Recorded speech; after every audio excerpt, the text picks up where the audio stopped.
¿En qué medida afectará el cambio climático a la producción de alimentos? ¿Dañará o beneficiará el rendimiento de los cultivos? ¿Podremos alimentar a 8, 9 o 10 mil millones de personas en un mundo más cálido? 3 preguntas clave para saber si se producirá el colapso alimentario. Es el debate de Panorama Podcast.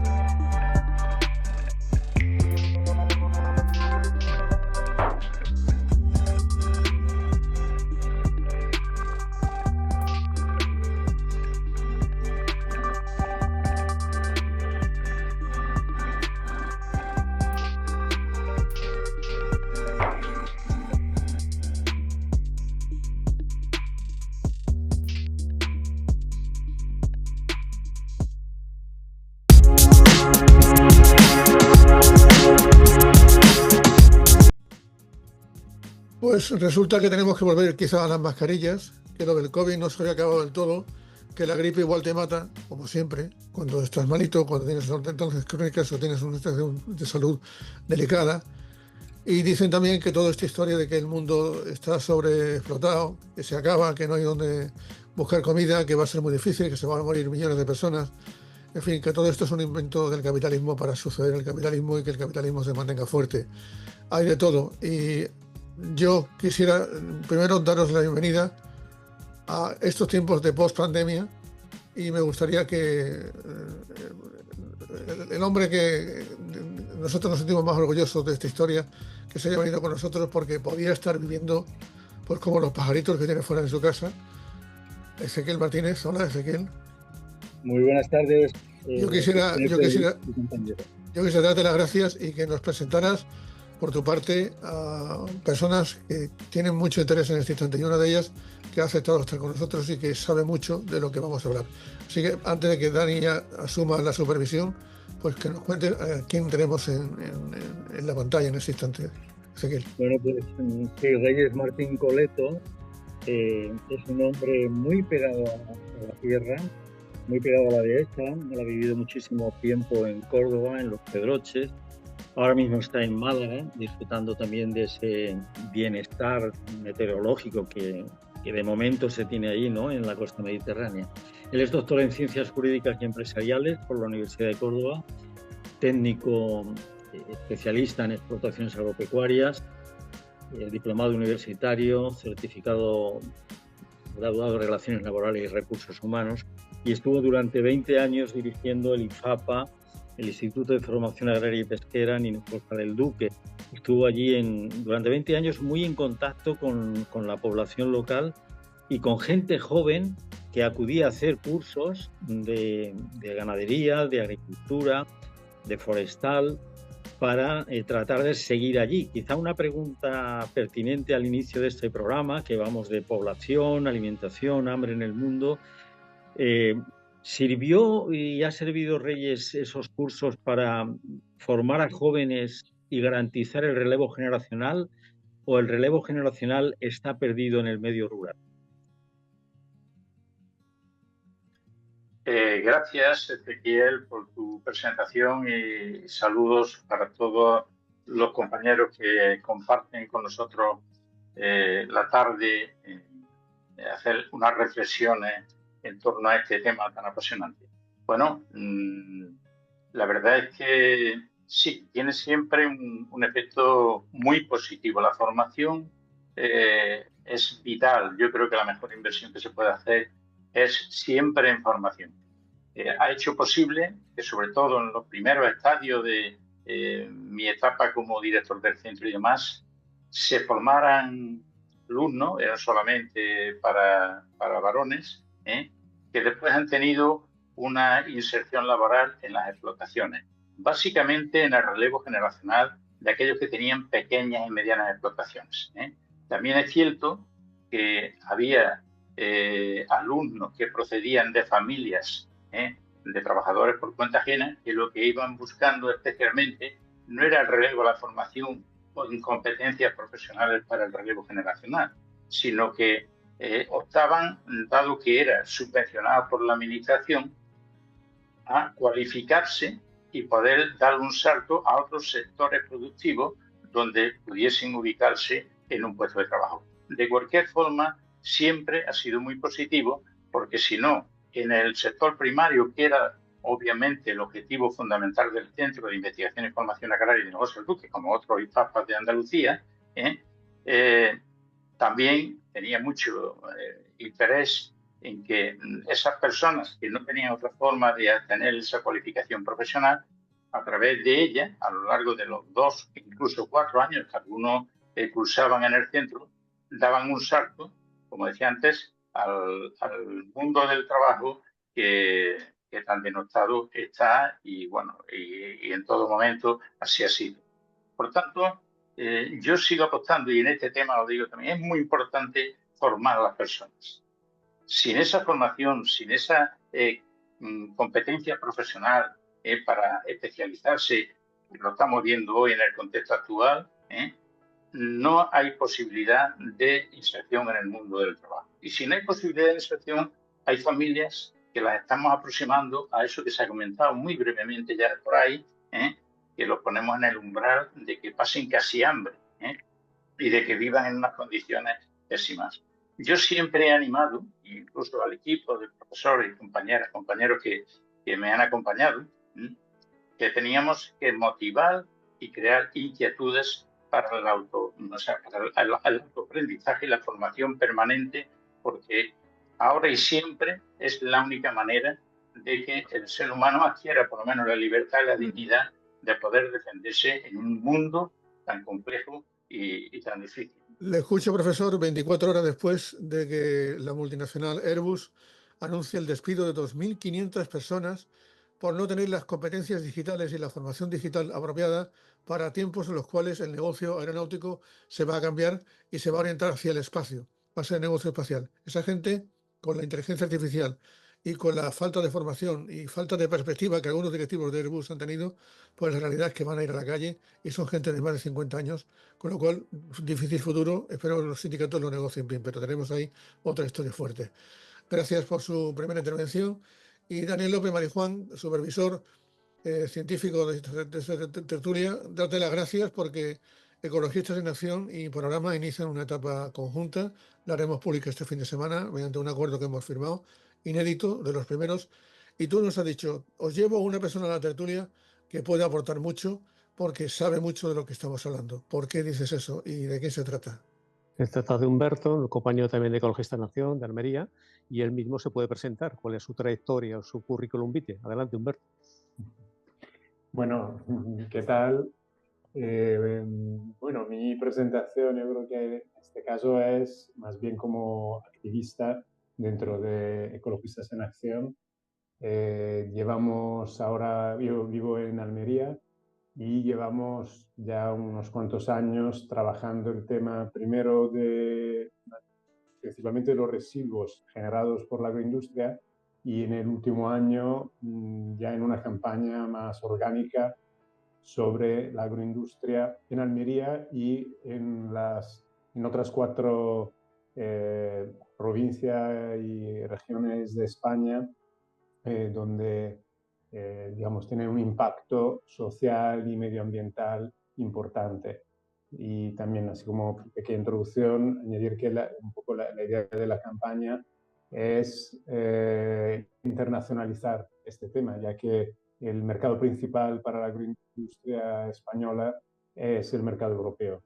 Y entonces, así, digamos, nosotros asumimos los efectos, los impactos ambientales y sociales de esta agricultura para efectivamente dar de comer y hacer negocio de cara al mercado europeo.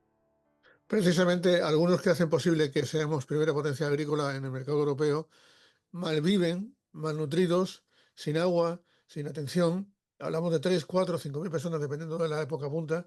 Y hay gentes que en esta tierra nuestra son solidarias y se prestan a ello. Alfonso Romera tiene una asociación y ve el hambre no en el tercer mundo ni en el segundo, sino en el primer mundo, en Huelva exactamente. ¿Me equivoco, Alfonso? Sí, correcto, en Huelva. ¿Cómo es? Estos datos que das exactamente, temporeros que viven en condiciones infrahumanas, en un auténtico contradiós de basura y de plásticos y de miseria, en chabolas de palets y revestidas de cartón y de plástico, Eso es en Huelva, pero Humberto conocerá bien que esa proporción, esa cantidad es exclusivamente en Huelva, de personas que viven en condiciones infrahumanas. En Almería, en los campos de Almería y otro tanto, igual que nosotros no tenemos ese aquí. Como tú has dicho antes, vengo yo ahora mismo. Nosotros, cuando empezó el calor tan asfixiante de este verano, pues rogamos a la Diputación que pusiera unas cubas. Esta gente vive en medio del monte, con lo cual es muy difícil para ellos acceder al agua. Tienen que ir kilómetros a veces para coger una garrafa para beber. Las aguas que hay por allí están muy contaminadas. Además usan recipientes para uso fitosanitario, con lo cual se contaminan, enferman, viven como, yo no quiero decir la palabra, la dijo el relator de la ONU, lo dijo como perros, yo no lo puedo decir, no me lo digo a ustedes porque son gente, digamos, de confianza. Eso es terrible, eso es... nosotros lo que hemos hecho es con agua mineral, que en realidad nos cuesta aproximadamente 1.000 litros, o sea, nos sale 10 litros, nos sale a €1, ¿no? Luego, 1.000 litros, con 100 euros compramos 1.000 litros. Claro, si nos autorizara la Diputación de Huelva a llenar las cisternas, esto sería 100 veces más barato. Es decir, 1.000 litros de agua en el consumo nuestro está a €1. Luego, de €1 a 100 euros son 100 veces más. Nosotros tampoco supone mucho dinero, nosotros no tenemos subvenciones ni las queremos, entonces lo podemos subvencionar con nuestros medios. Y así estamos, cada 2 o 3 días vamos con 1.000 litros de agua. Esto nos supone darle a cada persona aproximadamente unos 20 litros para 3 días. Lo estamos haciendo desde el 20 de julio, que empezó un calor asfixiante, un calor horroroso. Y no sé, yo no entiendo, esta gente que son trabajadores fuertes, que están generando un 8% del Producto Interior Bruto, que no hacen más daño que trabajar, que quieren que a las 6 de la mañana los cojan en una rotonda y trabajen, y a las 6 de la tarde quieren que desaparezcan con un chasquido de los dedos, no los quieren en los pueblos. Este capitalismo brutal y esta explotación del suelo y tanto del suelo como del ser humano, eso ha llevado en estos pueblos, que ya va cogiendo toda la franja desde Portugal hasta Almería, pues se va generando, y si veis por las elecciones, unos caracteres muy xenófobos. No hay ninguna actividad en los pueblos encaminada a esa convivencia entre estos trabajadores, que son quienes nos generan un beneficio brutal, pero quieren que desaparezca. Y ahí estamos, dando agua, luego llegamos lote, en fin, lo que podemos. Y sobre todo que vean que hay una esperanza, de que hay gente que estamos luchando. El organizarlos a ellos es prácticamente imposible, porque lo hemos intentado, que sea un colectivo reivindicativo de su miseria, que ellos sean la voz de su pobreza y de su miseria, pero claro, están la mayoría sin papeles. Al Estado le cuesta muy poco al díscolo montarlo en un autobús y deportarlo. Con lo cual no hemos conseguido, los años que llevamos con ello desde la pandemia, generar un núcleo. Lo hicimos con Asisti, y conseguimos hacer un núcleo, pero que aquello se desmontó. Es muy difícil que esta gente proteste, porque lo que quieren es pasar desapercibidos, porque no están legales aquí. Y por eso, en vez de darle los casi 50 y tantos euros, que es lo que deben cobrar, pues en la rotonda te vienes por 20 euros, y si no, pues no te cojo, porque hay ahora mismo incluso un exceso de mano de obra, de esclavos, perdón. Jason Hickel se llama, es uno de los mayores expertos en ecología política y en economía. Tiene muy claro que la crisis climática, la pobreza, la injusticia social, tienen mucho que ver con el capitalismo, y que aquí está pasando algo, pero no nos está contando realmente la historia.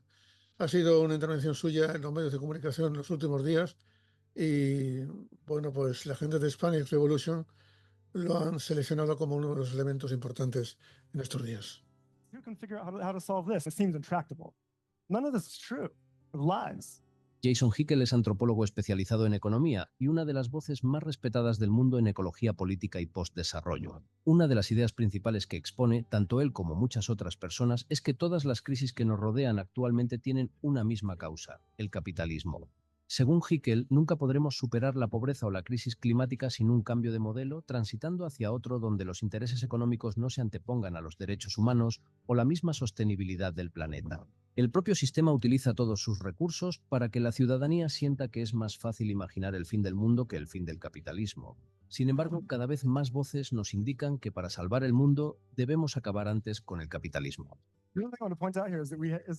Es una teoría al principio. El cambio climático, Dani, sí está haciendo daño y sí está causando un drama en muchos puntos del mundo con distintos efectos. Y tú hoy me lo contabas, esta mañana me decías, efectivamente es así.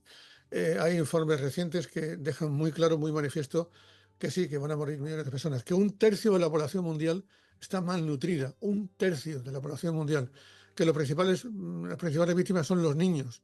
Los niños son los más débiles, los más frágiles, y que los éxodos están ya sucediéndose y que hay un movimiento planetario brutal de la gente que no tiene dónde caerse muertos, no tiene comida y tiene que ir a buscarla.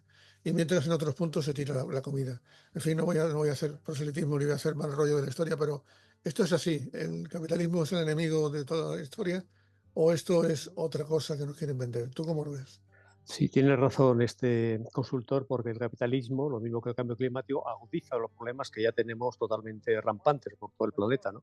Y el cambio climático además afecta de forma diferente a lo que podemos llamar el norte del sur global. El sur global es el que más perjudicado va a estar afectado, fundamentalmente porque lo que trae el cambio climático son, como sabemos, sequías, inundaciones y cambios meteorológicos extremos, con lo cual va a significar una merma, una pérdida tremenda en lo que es la productividad agrícola mundial, ¿no? Y son los países pobres, países empobrecidos, mejor dicho, y las poblaciones más vulnerables los que más van a sufrirlo, están sufriendo ya los embates del cambio climático, lo estamos viendo estos días, ¿no? Por ejemplo, Brasil, que sufre una pertina sequía, por utilizar el tópico, y sin embargo, el África subsahariano, en muchos países, por ejemplo, están sufriendo unas enormes inundaciones. En ambos casos, significa una pérdida y una inseguridad alimentaria absolutamente bestial, ¿no? Y sin embargo, son los países de latitudes norteñas las que en algún caso van a ser menos perjudicadas por el cambio climático o incluso pueden ser beneficiadas en términos agrícolas. ¿Por qué?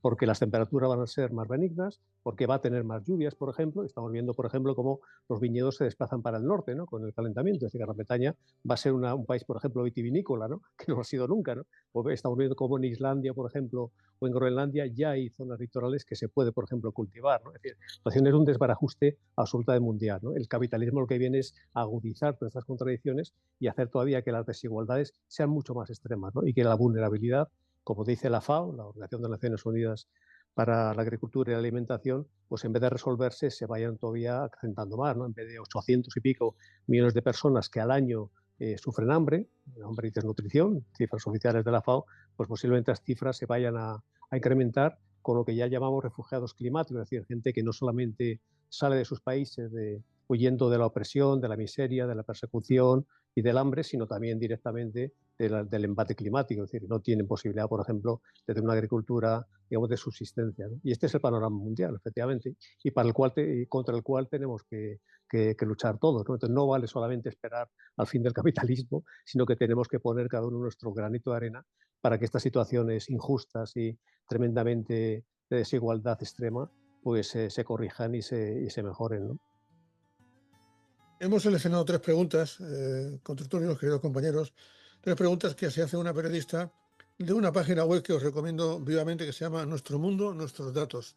Esas 3 preguntas son 3 preguntas básicas que para estar ya en la línea de los tiempos no me hace un ser humano, sino me hace un avatar. Así que escuchémosla. Adelante. ¿En qué medida afectará el cambio climático a la producción de alimentos? ¿Dañará o beneficiará el rendimiento de los cultivos? ¿Podremos alimentar a 8, 9 o 10.000 millones de personas en un mundo más cálido? 3 preguntas clave para saber si se producirá el colapso alimentario. Es el debate de Panorama Podcast.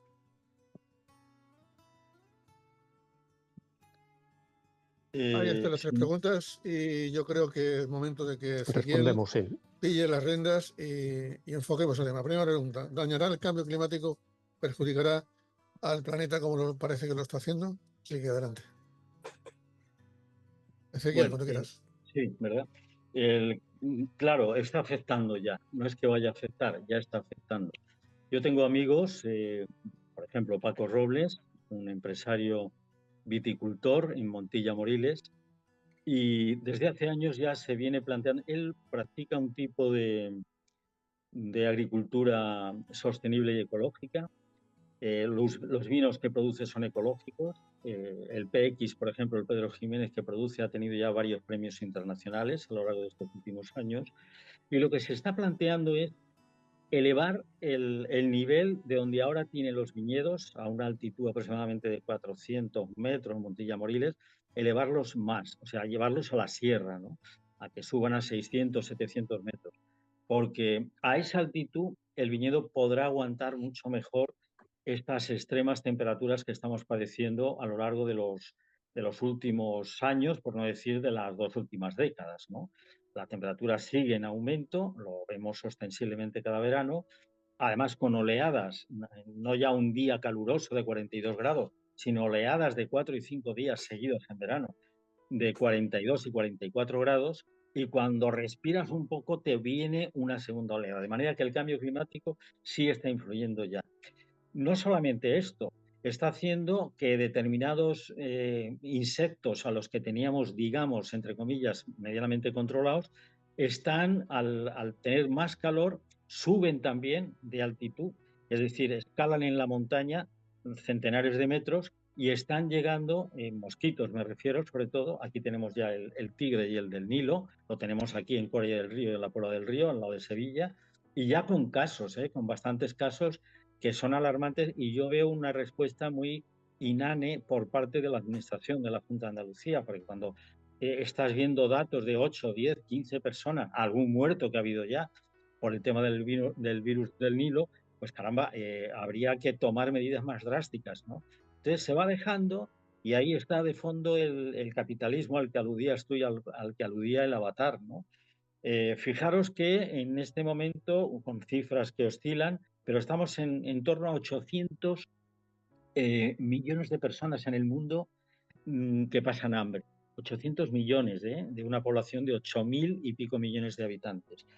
Aquí la paradoja es que mientras esto ocurre, mientras, por ejemplo, asistimos a que entre 15 y 17 millones mueren cada año por hambre o desnutrición en el mundo, personas, mientras esto ocurre, tiramos, según la FAO, alrededor de 1.300 millones de toneladas de comida se pierden o se desperdician cada año en todo el mundo, ¿no? Estados Unidos es uno de los mayores depredadores y digamos, consumidores de estos residuos, que los tiran y la gente se queda sin alimentarse. Pero hay un dato también que es un poco escalofriante, ¿no? Y es que todo esto, todos estos 1.300 millones de toneladas que se tiran, generan, yo lo recojo en un libro que publiqué en 2022, o me publicaron mejor, SOS Emergencia Climática, y lo publiqué, lo sabe Pepe Contreras muy bien y Reyes también, porque sentí la necesidad, la modesta necesidad por parte mía, de hacer algo ante lo que se veía venir ya y lo que los científicos nos iban anunciando, ¿no? Y hice este libro en el que recojo pues todos estos datos y otros muchos más, ¿no? Que nos señalan, volviendo a la pregunta original, Pepe, que el cambio climático está aquí, ha venido para quedarse, no hay más que ver las imágenes de televisión de días atrás, simplemente, ¿no? Tifones, huracanes, devastación en el país más poderoso, o hasta ahora, hasta cerca de ahora, uno de los más poderosos de la Tierra, como es Estados Unidos. Fijaros allí la que se ha armado, la de gente que han tenido que salir, abandonar sus lugares de habitabilidad ordinaria para huir de una muerte segura o de un desastre seguro, ¿no? Pero nos vamos a Filipinas, nos vamos a Asia, y los tifones y los huracanes son cada vez más virulentos. Yo cuando veo a esa gente allí, digo, coño, yo si estuviera viviendo en Seúl o estuviera viviendo en Manila o mismamente en Florida, pues trataría a lo mejor de coger las maletas y irme hacia otro lugar, ¿no? A pesar del desarrollo de Estados Unidos. ¿En qué medida afectará el cambio climático a la producción de alimentos? ¿Dañará o beneficiará el rendimiento de los cultivos? ¿Podremos alimentar a 8, 9 o 10.000 millones de personas en un mundo más cálido? 3 preguntas clave para saber si se producirá el colapso alimentario. Es el debate de Panorama Podcast.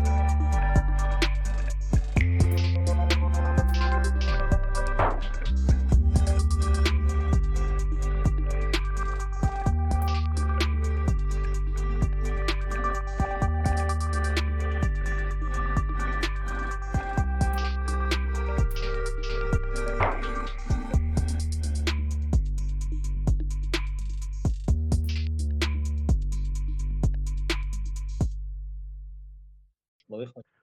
Bueno, pues la semana que viene es la Asamblea del Fondo Monetario Internacional, Reyes, y ha alertado al fondo del bajo crecimiento económico que se avecina. Es decir, la situación se va a tornar mucho más difícil. La deuda pública y la inestabilidad política, la duda de si habrá una guerra mundial o no, o una guerra más localizada, y sobre todo la pésima gestión de la deuda que están haciendo los estados en el mundo.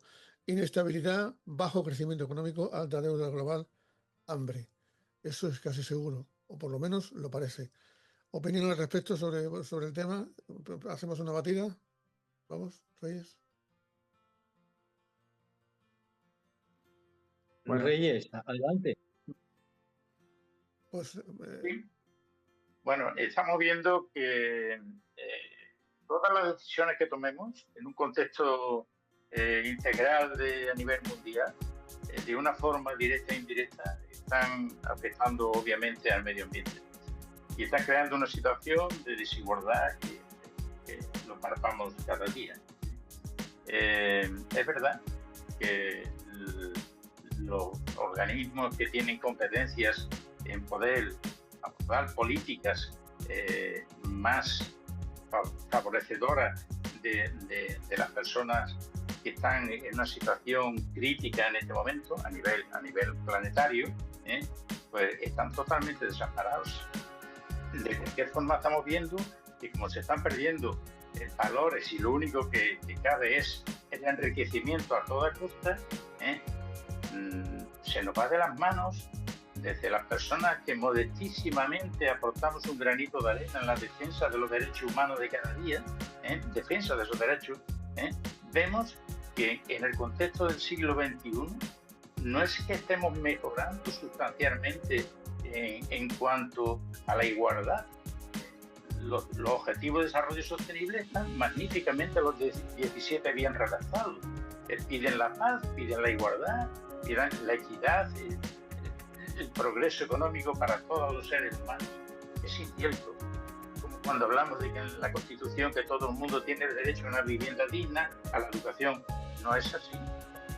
Creo que realmente hablamos excesivamente y damos ejemplo con hechos y realidades en un contexto vital en el que nos estamos desenvolviendo de cómo hay que hacer las cosas para que las personas no sufran. Hombre, hay algo más patético, inaudito, que lo que estamos viendo todos los días en las televisiones, de la guerra que se están desarrollando en un contexto que esto lleva mal camino, me da la sensación que lleva un mal camino, pero que parece que nos mantenemos. Adelante, Humberto, se quedó colgado la comunicación. Cosas de la tecnología cuando no... Ya. Adelante. Bueno, mi reflexión va un poco en torno al ejemplo que yo tengo más cerca, que es lo que pasa en Almería. Hace unos pocos años hubo aquí en la Universidad de Almería unas jornadas dirigidas, hablaba el título, era sobre básicamente los objetivos de desarrollo sostenible.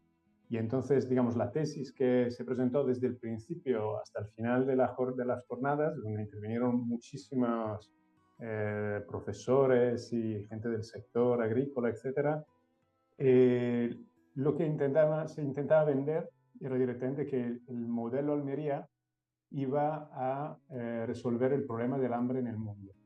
Eso era, salió el titular tal cual, y lo escuché pronunciado por creo que era un vicerrector en ese momento que organizó las jornadas.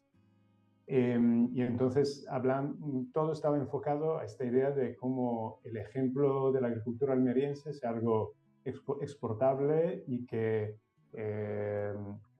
por sus características de gran sostenibilidad, de productividad, pues iba a ser la solución, o va a ser, seguirán pensando lo mismo, la solución a exportar a cualquier parte del planeta. Y en una cosa sí tenían razón. Y ahora, refiriéndome a la primera pregunta, yo veo que la agricultura almeriense, el modelo Almería, es verdad que es muy resiliente, por ejemplo, con respecto al cambio climático, en el sentido que, bueno, de entrada el clima de Almería es un clima semidesértico, no tenemos prácticamente agua y aún así se están produciendo toneladas y toneladas de verdura que se exporta a miles de kilómetros de aquí. ¿Y esto qué significa? Que pues, esta resiliencia básicamente se basa en petróleo, energía, tecnología y el hecho de no mirar, pasar por encima de cualquier problema que puedan representar a nivel social y a nivel ambiental. ¿Y esto en qué sentido? Pues el modelo Almería realmente se basa principalmente en, bueno, evidentemente, el plástico, el petróleo, no solo para el transporte, para los fitosanitarios, para toda la tecnología que hay alrededor de las semillas y tubos de riego, bombas de agua, hasta calefacción en ciertos momentos, aunque ahora, justo estos años, con el tema de que han subido las temperaturas, han notado que están produciendo mejor. En los últimos años han sido muy productivos porque hemos tenido inviernos muy cálidos, pero el otro tema es la producción del agua, que después de décadas sobreexplotando los acuíferos y contaminándolos, la provincia de Almería ya es completamente dependiente de las desaladoras. El agua que bebemos en todos los grifos de toda la provincia viene de desaladoras. El agua de riego también. Este año, que hemos tenido también aquí una sequía muy fuerte, los agricultores se están quejando porque querrían más agua para sus cultivos y la única forma de conseguir más agua es restringir el agua urbana, cosa que, por ejemplo, ha pasado en la zona de Málaga, donde el año pasado sí que hubo restricciones en muchos pueblos. Humberto, menos en las piscinas Sí, de Málaga, menos en las piscinas. claro, claro, exacto. Efectivamente, y menos los aguacates tampoco. Me refiero, todo lo que es negocio, todo lo que es producción, vamos, va por delante del consumo humano. Y aquí en Almería yo es lo que veo todo el rato. El famoso modelo Almería, pues eso, es un modelo capitalista principalmente, por lo tanto basado con el objetivo principal de la maximización de beneficio y producción, porque también es una producción tan masiva que en la última década, sobre todo, hemos visto cómo han ido ampliando todavía más la superficie de invernaderos. Todavía hoy, si uno se da un paseo por el mar de plástico, va viendo nuevos invernaderos en No, no hace construcción. falta, Humberto, un paseo por el aire. Cuando llegas en el avión, ves un mar de Ya, plástico más grande todavía que lo era antes. claro. Y lo que se están construyendo son cada vez más macroinvernaderos, porque aquí hay también la idea casi bucólica de que la agricultura en Almería, el milagro almeriense, fue una cosa que se construyó poco a poco, fue familias que convirtieron en invernaderos sus tierras y de pocas hectáreas, y es verdad que hay todavía muchísimos miles de agricultores en Almería, quiero decir, pequeños productores, pero la realidad de los últimos 10, 15 o incluso 20 años es que se están en cambio imponiendo grandes fondos de inversión que crean invernaderos a partir de 20, 30, 50 o incluso 100 hectáreas y por lo tanto con una capacidad de producción masiva. ¿Y esto qué significa? Significa, también antes se comentaba el tema de lo que se tira, pues son producciones que, claro, cuando el precio del producto está muy alto, pues es el momento en el que van a por todas. Pero hay muchos momentos en los que terminan tirando gran cantidad de producción porque no les conviene, porque como es un tipo de producción que además no pueden parar. Quiero decir que una vez que Sí. arranca la temporada, siguen hasta el final. Bueno, Lanzo otra pregunta y la dejo en la pelota en el aire. ¿Podremos Sí. alimentar, Reyes, que estabas interviniendo, ya has modificado el teléfono, a 10.000 millones de personas en el mundo? ¿De qué van a vivir? ¿Qué van a comer? ¿Qué va a pasar con esto? 10.000 millones. ¿O tendremos una pandemia que pase, curiosamente, a reducir la población mundial? ¿Qué opinas? No sé si Pues te ha escuchado, Pepe. yo creo que no. Adelante. Contesto yo, Pepe, porque Sí, el sí. informe de la FAO dice que efectivamente habrá que incrementar la productividad agrícola mundial un 50% Eso para es, llegar eso a es. esa. ¿Cómo Y se para compatibiliza eso? ello dice que la superficie agrícola mundial tiene que extenderse un 10%. Son cálculos llamar ortodoxos y tal. Ahora dice que tiene que ser fundamentalmente cambiando el modelo agrícola. En vez de ser un modelo intensivo de agronegocio, de agroindustria, tiene que ser fundamentalmente un modelo que utilice la tecnología, que no reniegue la tecnología, pero básicamente que potencie lo que es la agricultura familiar y la agricultura comunitaria. Esa es la respuesta. Y luego, por supuesto, evitar esa tercera parte de alimentos que se desperdician, se pierden o se tiran, ¿no? Entonces, con esas fórmulas de reducir el desperdicio alimentario, por otro lado, de cambiar el modelo agrícola y ser un modelo menos intensivo, mucho más, por ejemplo, ligado a la fijación del agricultor en la tierra y también mucho más ambientalmente sostenible, sí se puede alimentar a los 10.000 millones de personas que calculan que serán mundial en la siguiente década. Alfonso Romera, ¿cómo lo ves? Yo creo que ustedes son todos más expertos que yo, pero lo que les garantizo a ustedes, que tanto con la primera pregunta como con la siguiente, que si el cambio climático le afecta a alguien, los primeros que se van a ver afectados son los más pobres de los pobres. Ese es el problema. Ese es el problema. Yo no sé, ustedes sabrán cómo va a ir la cosa, pero si va a peor, los que más lo van a padecer son estas personas sin hogar, lo que han perdido todo, y estos esclavos del siglo XX de los campos de plástico, ¿no? Que no tienen nada, ni recogida de basura, ni luz, ni agua, ni nada. Cuando, si viene un cambio climático, ellos serán los primeros perjudicados, los que les aumentará la mortalidad, los que tendrán una vejez con más dependencia, serán estos, serán los primeros. Ezequiel. Si me permite, Pepe, Claro. y vuelvo, y está muy bien que hayas vuelto, Alfonso, porque él planteó desde el primer momento un tema sangrante y luego nosotros nos hemos desviado con el tema del capitalismo, con las producciones, con las cifras. Todo lo que has dicho ahora, Alfonso, es así. No ya en la gente que tienes tú ahí delante, que los estás viendo día a día, ¿no? Sino que en los países más pobres, en África, subsahariana sobre todo, también en países de América y en Asia, lo que tú dices es así de cierto, ¿no? Las primeras islas que van a desaparecer serán las del Pacífico y de otras zonas, del Índico también, fruto de la elevación del nivel del mar. Pero además, el capitalismo es tan salvaje que cada vez, digamos, ensancha más la separación, ¿no? La franja de separación entre los muy ricos, estamos viendo ahí en Forbes continuamente las cifras, ¿no? 100 personas del mundo acumulan el 80% de la riqueza mundial, ¿no? Mientras que el 80% de la población mundial vive con las migajas de ese 20% restante. Bien, la guerra, que lo decía Reyes en su última intervención y se ha quedado ahí. Y yo en casi todas las intervenciones públicas que voy haciendo hablo de lo que está pasando.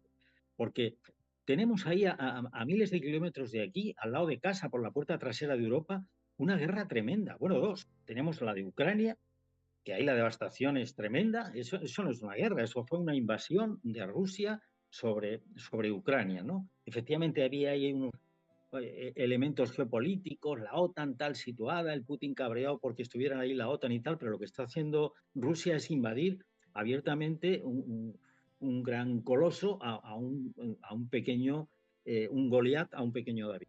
Pero es que lo de Gaza y Líbano, o sea, lo que estamos viendo ahora, las mentiras del gobierno israelí para hacernos ver, ¿qué nos quiere hacer ver? Como digo yo, ¿y usted qué quiere? Para cargarse a toda la gente de Hamás, exterminar como está haciendo con un genocidio tremendo a todo el pueblo palestino, ¿no?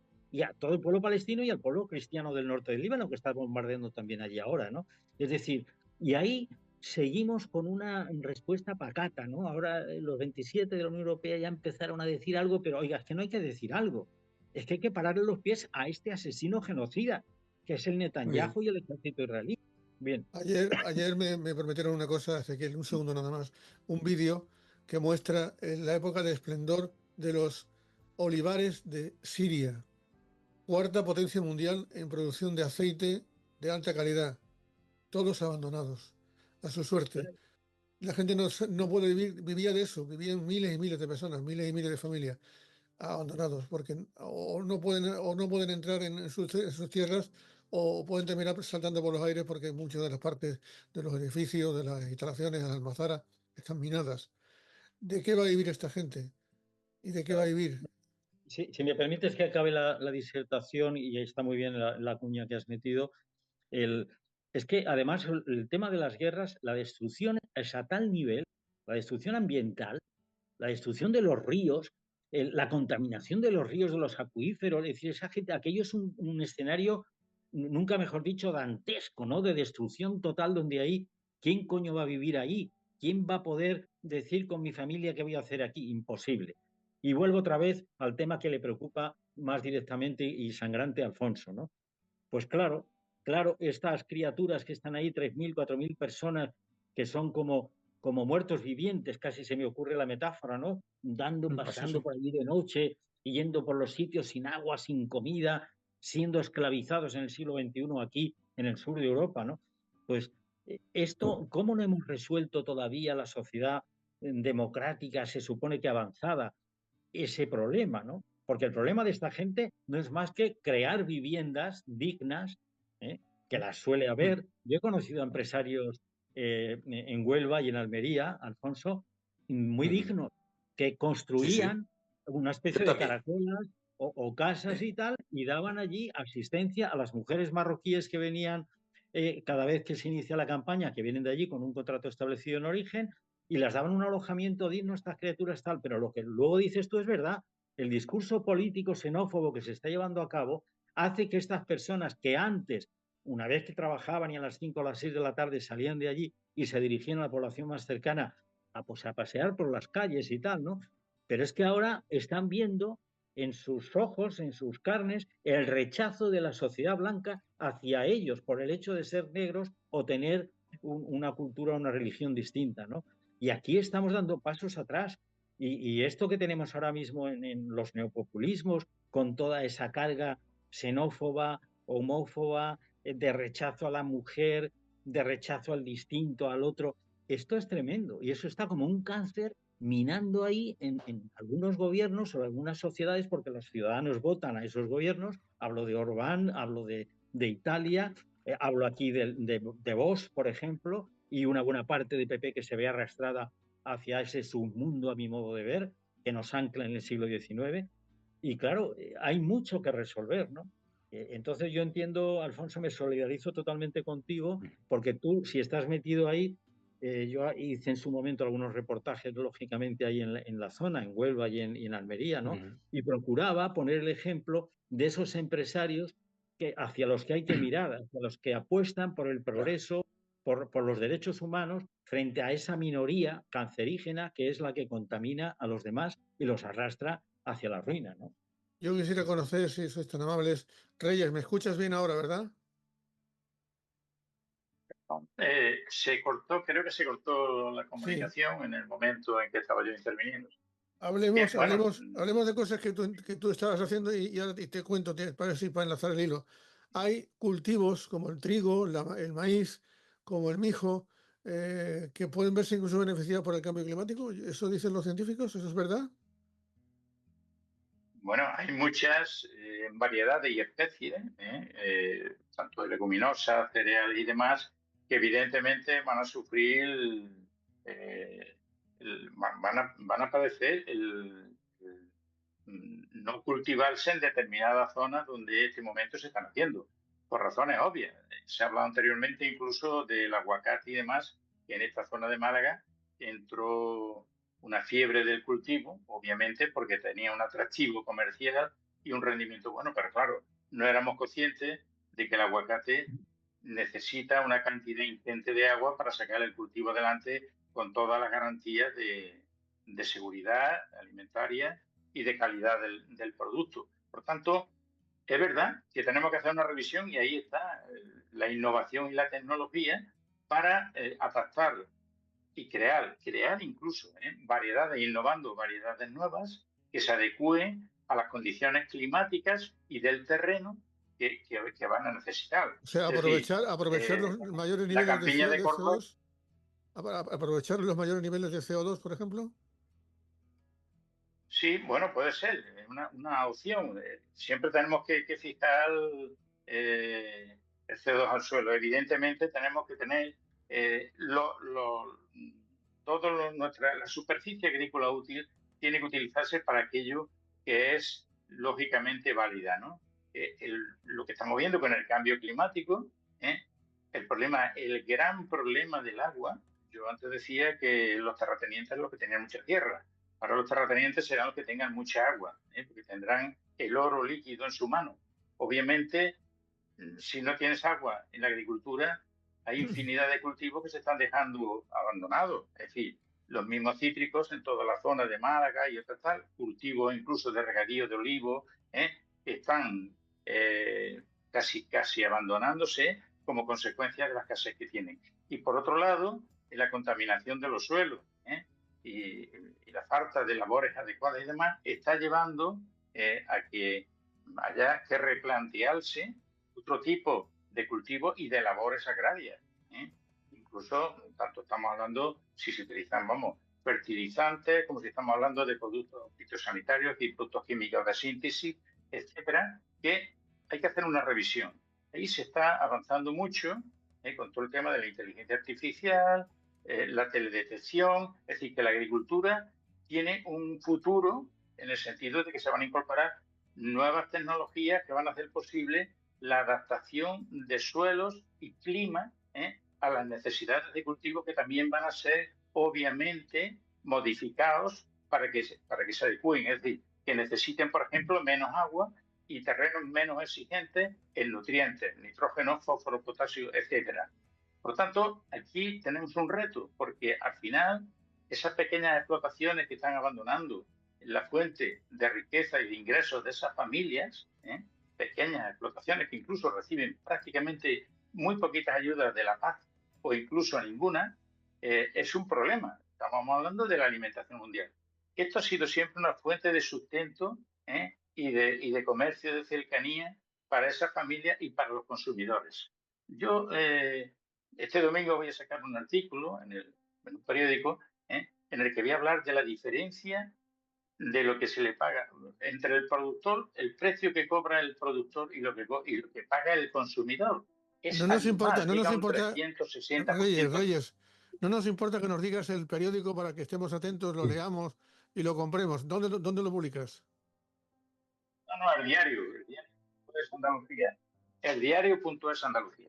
Perfecto. Bien, es que son temas sangrantes. Sin embargo, por otro lado, estas personas que decíamos antes, hablábamos de la formación, tienen dificultades de comunicación o de exigencia a las propias administraciones a las que pagan impuestos para que se tenga en consideración que no solo las grandes propiedades o los inversores que hemos dicho antes, los que están comprando fincas en los fondos de inversión que se están haciendo de grandes explotaciones, como una inversión de futuro, ¿vale?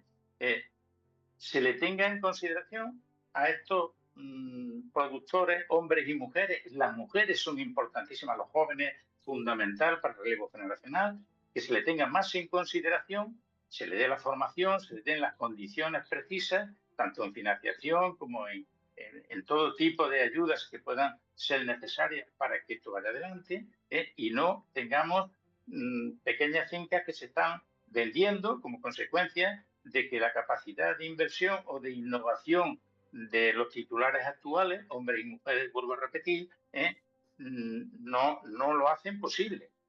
Es un negocio que están cogiendo los grandes inversores y los terratenientes y demás que tienen poder adquisitivo en detrimento del abandono de pequeñas fincas que estaban dando de comer a muchas familias especialmente Andalucía. Hay otras muchas comunidades autónomas, pero especialmente en Andalucía. Aquí tenemos un problema de desertización. Esto está cantado hace ya muchísimos años. Una degradación de la tierra, una falta de seguridad alimentaria, en fin, en muchas de las cuestiones como consecuencia de los contaminantes que se están produciendo, en acuíferos. Ya no se puede, antes se bebía agua en los pozos, ya no se puede beber, están todo contaminados, básicamente con una gran contaminación, como consecuencia de que las capas freáticas se han nutrido de nitritos, de nitratos, de bacterias fecales, etcétera, como consecuencia, entre otras cosas también, de la falta de muchas depuradoras en municipios con una población muy, muy significativa, que está haciendo que realmente se ponga en tela de juicio la seguridad alimentaria de muchos alimentos que son productos de primera necesidad para el consumidor. Es decir, o que hacemos una lectura y hacemos una apuesta seria porque esto llegue a las administraciones y se tome en consideración la situación actual del campo, o va a ir desapareciendo si tenemos una población totalmente envejecida. ¿Por qué? Pues porque no hay relevo generacional y los dueños con 70 años siguen apostando por llevar la rienda de su explotación, ¿vale? Es un lamento, vamos a llamarle de esta manera, una voz que habla para que el campo siga vivo, las pequeñas explotaciones y las medianas explotaciones no se dejen abandonar, que tengan la atención que necesitan por parte de la administración y podamos hablar de comercio de cercanía, de productos de calidad, de productos ecológicos y con una garantía de que sabemos realmente lo que llega a nuestra mesa cada día.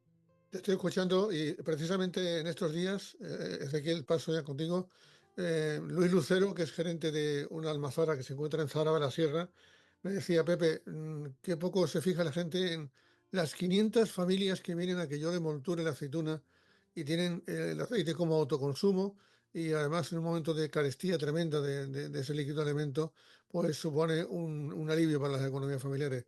El autoconsumo, lo más local, lo más cercano. Parece que por ahí van los tiros. Aunque lo de los tiros no me parece una buena conversación. Bueno, hilando con esto último que tanto de Reyes con lo que dices tú, Pepe, bueno, decir una cosa, a la pregunta general que has hecho, y yo digo, hay que responder a esto. 10.000 millones. Pepe Esquinas, a quien hemos tenido aquí en este programa en Panorama, es ingeniero agrícola, 30 años experto en la FAO, trabajando en puestos de dirección, y él sostiene que en este momento la humanidad es capaz, tenemos capacidad para alimentar a 12.000 millones de personas. El problema es lo que hablamos antes, ¿no? El desperdicio de 1.300 millones de toneladas de alimentos y luego que estamos pasando de la producción local, que esto sí conectará con lo que Alfonso está viviendo en el día a día. Si tú en los pueblos de África, de América, aquí en España inclusive, ¿no? En el interior de Andalucía, fomentamos que los pequeños productores produzcan alimentos cercanos, sostenibles, ecológicos. Primero, esta persona cuida la tierra, se asienta en el territorio, evita el despoblamiento y además produce alimentos de una forma además no muy costosa que puede mantener a la población bien alimentada. Hay que volver a ese modelo. El modelo de los fondos de inversión, lo que estamos viendo ahora, la transformación del paisaje en Andalucía, en el resto de España y en el mundo, que vemos, pasamos por un paisaje donde antes veíamos los colores lila, el color amarillo, el color ocre, el color rojo, el color amarillo. Ahora lo que vemos colores oscuros, que son las megaplantas estas fotovoltaicas, contra las cuales hay cantidad de protestas en nuestro país. En Teruel están saliendo continuamente a la calle, en Aragón, pero aquí también en Andalucía, porque se están... Claro, es muy fácil llegar a un agricultor de estos, como decía Reyes, con 60, 70 años ya, que no tiene hijos que le sucedan, y llega un buitre de estos, le pone delante de la mesa no sé cuántos millones de euros o cientos de miles de euros, y el tío coge y vende por las 200, las 500 hectáreas que tenga, y donde había olivar, donde había viñedo, donde había paisaje cerealista, ahora mismo lo que estamos viendo es placas fotovoltaicas, de manera que sí hay solución para alimentar a la población mundial, además de aportar la nueva tecnología, los avances tecnológicos, la transformación de los cultivos, la inteligencia artificial que intervendrá. Los drones están interviniendo ya en la producción agraria y ganadera, ¿no? Además de eso, hay que mimar, como decía Reyes, a las poblaciones locales, a los productores cercanos y a la mujer, que es fundamental, que hay muchas productoras agrarias y ganaderas ya en el medio rural que siguen siendo invisibles, porque el que sigue ostentando la titularidad de la explotación es el hombre en la sociedad patriarcalista. Ese es otro tema para otro programa. Humberto, se te fue la imagen, pero Sí. no las ideas y las aportaciones. Sí, yo estaba pensando, por ejemplo, aquí en Almería, una cosa que también se ha visto es de cómo teníamos el problema de la sobreexplotación de los acuíferos. Se construyeron desaladoras y muy lejos de decir, bueno, vale, vamos a reducir la explotación de los acuíferos, vamos a recuperarlos, lo que ha producido otra vez, por el modelo económico en el que está planteado la agroindustria, se ha producido un aumento de la superficie de los invernaderos. Más agua desalada, más invernaderos. Por lo tanto, más residuos, más trabajadores explotados, más fitosanitarios en el suelo, etc. Entonces, yo lo que veo, y también esto que estaba comentando Ezequiel, por ejemplo, sobre el tema de la producción de energía renovable, aquí también hay muchísimos grandes proyectos, sobre todo en la zona de interior, la zona de Tabernas, en Filabres, de proyectos de fotovoltaica y también eólica marina. ¿Cuál es el problema? Que naturalmente, como ecologista, yo estoy muy a favor, naturalmente, de la energía, de las energías renovables, pero es que, claro, están otra vez dentro de este mecanismo por el que el momento en el que vayamos a tener más energía, pues en Almería se traducirá en más invernaderos, en más impactos sociales y ambientales. Y sobre todo, también una cosa importante a tener en cuenta, aquí se habla siempre del milagro económico almeriense, si se miran los datos reales de renta per cápita y de riqueza de nuestra provincia y de sus ayuntamientos, de sus municipios, veremos cómo prácticamente no ha cambiado. ¿Qué ha pasado? Aquí, claro, la agricultura ha traído mucho dinero, pero también ha traído mucha población trabajadora, principalmente inmigración del norte de África y centro de África. Si miramos la renta per cápita actual, Almería sigue siendo la provincia más pobre de España. Esta riqueza se sigue concentrando en pocas manos y en pocos fondos, y es verdad que naturalmente esta provincia se ha beneficiado, pero si vamos a ver los datos de la población, es un modelo que se basa en la esclavitud de la que hablaba Alonso, se basa en una mano de obra baratísima y explotada. Y encima con la hipocresía luego de rechazarla y de no querer ni verla.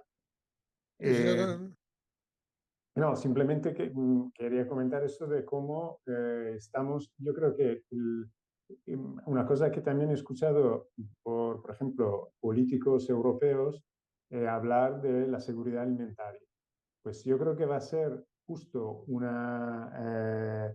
argumento que se va a usar para vendernos la necesidad de seguir adelante con un modelo depredador agrícola y de la agroindustria, cuando el problema de la seguridad alimentaria no tiene que ver con nosotros que queremos comer fresas todo el año. El problema de la seguridad alimentaria naturalmente tiene que ver con ese 80% de población mundial de la que he hablado, de que realmente va a sufrir el cambio climático y realmente va a tener en peligro su alimentación. Nosotros también, si seguimos con este mismo modelo, terminaremos naturalmente con problemas, yo creo. Pero está claro que se está usando este argumento para defender con tractores y de todas las maneras posibles el modelo actual, que es un modelo basado en el despilfarro, en el consumismo y en el consumo de energía, además, y en Bueno, el consumo de recursos. un amigo, Humberto, un amigo que trabaja en la Agencia Espacial Europea, me decía, prepárate, Pepe, porque en breve, desde el espacio, desde los satélites que transitan a más baja órbita, se van a ver éxodos de miles y miles de personas que suben desde la parte más dura y difícil de África hacia el norte, buscando el maná, buscando una salida.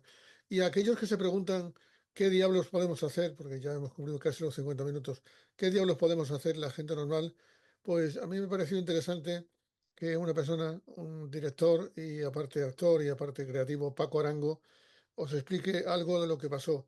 Porque no hemos hablado de la inestabilidad política que provoca éxodos masivos. Desde lo que va a pasar en Gaza cuando se abran las fronteras, porque algún día alguien las abrirá de una forma o de otra, hasta la gente que huye de Venezuela, por ejemplo, 100.000 personas en los últimos 4 o 5 meses.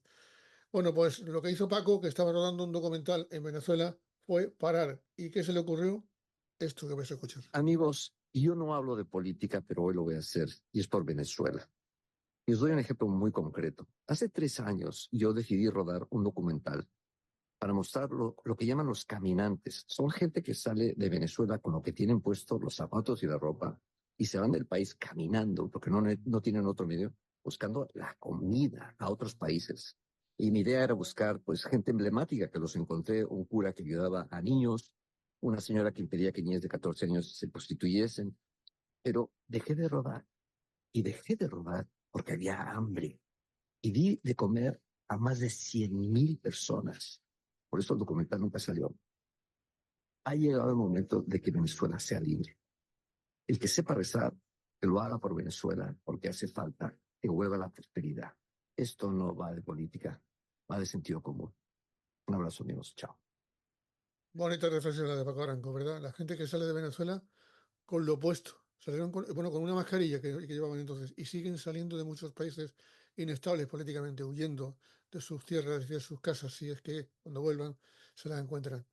En fin, os cedo, Ezequiel, para que coordines un poco el pozo que debe quedar en el vaso y el recuerdo que debe quedar de esta tertulia, de lo que aquí se ha dicho, porque somos una tertulia humilde, pero las cosas que aquí se dicen están a la altura y al día de lo que está pasando en el mundo de un lado hacia otro. Así que, Ezequiel, querido compañero, despides tú esto. Bueno, yo rogaría ahora ya que en estos minutos finales fuéramos a dar titulares de lo que cada uno piensa de lo que hemos hablado, ¿no? Yo, por ejemplo, diría un titular imprescindible, soberanía alimentaria. Otro titular, solidaridad, ¿no? Hablabais de Venezuela, de este chico Paco, pero la bestia, ¿no? El tren ese que viene desde el sur, que atraviesa toda México con gente que viene de Guatemala, de todos los países centroamericanos, y muchos no llegan a la frontera americana hacia la que van, ¿no? Es decir, hay todo ese problema, ¿cómo combatirlo? Pues soberanía alimentaria, apoyo a los productores cercanos y locales y a ser posible con producciones ecológicas que contaminan menos y dañan menos a la tierra y a los acuíferos. Y esa es la única manera que podemos entender de ir saliendo del problema, porque el éxodo climático ya lo tenemos aquí encima y, como decía esto hace un momento, esas emigraciones millonarias, que ya lo son y van a ser más, del sur hacia el norte o hacia los lugares donde la riqueza y la seguridad alimentaria y sanitaria y educacional están ahí, pues la gente va a seguir, ¿no? Va a seguir tirando hacia el norte. Tú diriges. ¿Cómo seguimos, Ezequiel? Me lleva a mí. Seguimos, por ejemplo, Alfonso, adelante, ¿no? Es que estamos en vuestras manos, en las personas técnicas que sois capaces de hacer docencia, de hacer academia, de contar las cosas y llegar, que no sé cómo lo vamos a hacer porque muchas veces cuando protestamos por 1000 cosas, vamos con memoria histórica, derechos humanos, y vamos en esas manifestaciones y uno lo compara con otras y uno les dice, vamos a poner una virgen o un Cristo, a ver si viene más gente, porque es que vamos 4 gatos, ¿no? Entonces tenemos poca docencia, lo que ha faltado a estos pueblos xenófobos de todo ese corredor que hay desde Portugal, esa falta de docencia, esos son ustedes. Nosotros no estamos más que a la espera de que a estos pobres, más pobres de los pobres, los que no tienen voz, los que ni sindicatos ni partidos políticos ponen voz porque no votan, pues como no sea por ustedes, nosotros estamos a la espera de las mejoras que ustedes con su voz consigan. Estamos sentadillos esperándolos a ustedes que sean capaces de mover no sé a quién. Oh, maravilloso, Alfonso, lo que dice. Me recuerda a Eduardo Galeano, que también nos lanzaba estos mensajes, ¿no? Pues no sé, en Reyes y luego Daniel, ¿no? Y Humberto, no sé, grabar como queráis. Sí, bueno, yo terminaría, dado que estábamos hablando del cambio climático y demás, diría que nos encontramos inmersos en una grave crisis alimentaria mundial caracterizada por el aumento del hambre. Todos lo hemos referenciado, lo estamos viendo cada día ante nuestra vista, en un contexto de creciente fragilidad económica. Evidentemente, todo esto se entrelaza con una crisis económica y de deuda, en definitiva, y una crisis sanitaria y geopolítica. Es decir, todo esto está entrelazado de tal manera que al final, como creo que se ha comentado en varias ocasiones a lo largo del podcast, es que los más frágiles y los que menos inciden, que es propiciar elementos que de una manera negativa hacen posible que esto vaya aumentando a pasos de gigante y que incida en la crisis alimentaria, son los que más pagan las consecuencias de lo que nos ha traído. Es decir, de la escasez de recursos, de medios, y de que el calentamiento del planeta va a pasos de gigante, de las contaminaciones, de la deforestación, de la pérdida de biodiversidad, de la sequía, del consumo abusivo en algunas zonas del planeta, de residuos y de superpoblación, con un desequilibrio total. Es decir, estamos viendo que no hay vertebración en el territorio. Y eso está creando, por ejemplo, en nuestro país, el tema de la España, el fenómeno de la España vaciada, que no se toman medidas. Se están concentrando en la zona de costa como en Málaga, donde los ciudadanos y los autóctonos malagueños de antaño tienen que salir de la ciudad porque los están desplazando los grandes capitales y el turismo de dinero. Y esta gente tiene que ir a trabajar a Málaga, pero se tienen que ir a vivir a 40, 30 kilómetros de donde han nacido, donde han jugado en la calle cuando eran niños. Estas son consecuencias. Estamos Reyes ya acabando, Reyes, estamos acabando ya, Humberto y luego Daniel, ¿no? Perdón. Se nos va el tiempo. Es un poco la cuestión. Muchas gracias. Bueno, yo cerraría con una reflexión sobre lo de cuidarnos a las personas, porque yo lo que veo, el sistema está muy mal montado, pero primero, si ya solo se cumplieran las leyes que ya existen, y otra vez vuelvo naturalmente al ejemplo que yo conozco de Almería, sobre tema de residuos, sobre tema de fitosanitarios, sobre tema de derechos laborales, si simplemente ya se empezara a respetar de verdad las reglas que ya tenemos y nos hemos dado, pues ya estaríamos cuidándonos entre las personas y al medio ambiente muchísimo más de lo que se está haciendo. Y también, sobre todo las personas que vienen de fuera, estarían aquí con una perspectiva de prosperar y yo creo que nos va a beneficiar. Sí, bueno, en mi caso, vamos, mi llamamiento, mi compromiso sería doble, ¿no? Más que soluciones, después sería compromiso, ¿no? Que podemos y debemos adoptar, ¿no? El primer compromiso es el ser solidario y luchar contra posiblemente la amenaza mayor que tenemos a nivel político, que es la xenofobia, ¿no? Que lo estamos viendo también, lo hemos visto en este programa con el ejemplo de Huelva y de Almería, ¿no? Ese rechazo al extraño, ¿no? Cuando tenemos que hacer todo lo contrario, ¿no? Integrarlo y cooperar con él, ¿no? Y facilitarle la vida, puesto que básicamente busca salir de la miseria y de la opresión en muchos casos, ¿no? El ser solidario es fundamental. Entonces, todo el compromiso para hacer todo tipo de movilizaciones, digamos, en sentido climático, en sentido, por ejemplo, pacifista, de lucha contra las guerras, como decía Ezequiel, en el sentido también, por ejemplo, de la descontaminación y de la limpieza y la producción limpia, es absolutamente necesario. Pero también es importante el compromiso individual, ¿no? Lo que alguien ha llamado la ecología de la vida cotidiana. Es decir, cómo desde nuestro consumo, por ejemplo, desde nuestra compra, desde nuestros hábitos, podemos, por ejemplo, comprar productos alimenticios de proximidad, participar, por ejemplo, en cooperativas de consumo ecológico, hacer boicot, por ejemplo, a productos que tienen una carga, digamos, química absolutamente insoportable, y facilitar directamente ese tránsito completamente necesario de la agricultura industrial del agronegocio a una agricultura, digamos, sostenible, una agricultura que fije población y que, en definitiva, ofrezca productos sanos, ¿no? Que es lo que demandamos todos nosotros, ¿no? Pues muchas gracias a todos por haber estado aquí.